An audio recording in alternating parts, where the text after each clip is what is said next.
Hello. അപ്പോൾ അങ്ങനെ 2 കുട്ടികളുടെ അമ്മയായ എൻ്റെ ഒരു വിഷമം, എൻ്റെ ഒരു രോദനമാണ് ഞാൻ നിങ്ങളോട് പറയാൻ പോകുന്നത്.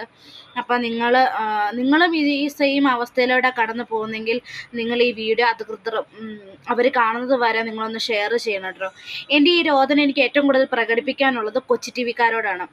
നിങ്ങൾക്ക് കുറച്ചെങ്കിലും ഉളുപ്പുണ്ടോ? അന്തസ്സുണ്ടോ? എന്തിനാ ഞങ്ങളുടെ കേരളത്തിലെ അമ്മമാരെ ഇങ്ങനെ ദ്രോഹിക്കുന്നത്?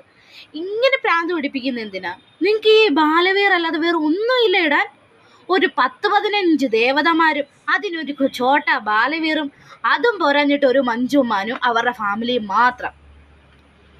എന്തുവാ ഇത്? നിങ്ങൾക്ക് വേറെ കാർട്ടൂൺസ് ഒന്നുമില്ലേ? അത് പോരാഞ്ഞിട്ട് ഇടയ്ക്കിടയ്ക്ക് ഒരു ഡോറേനെയും തള്ളിക്കയറ്റി വിടും. എന്താന്നാ ഇത്? ഈ പഴയ കാലത്ത് എന്തോരം കാർട്ടൂൺ ഉണ്ട്. ജാക്കി ചാൻ, മാജിക് വണ്ടർലാൻഡ്, ഇത് കുട്ടികൾ യൂസ്ഫുൾ ആവുന്ന വേർഡ്സ് വേൾഡ്, ഇതൊക്കെ ഒന്ന് ഇട്ടൂടെ? ഒന്ന് നിർത്തിക്കൂടെ ബാലവീർ? പ്ലീസ്.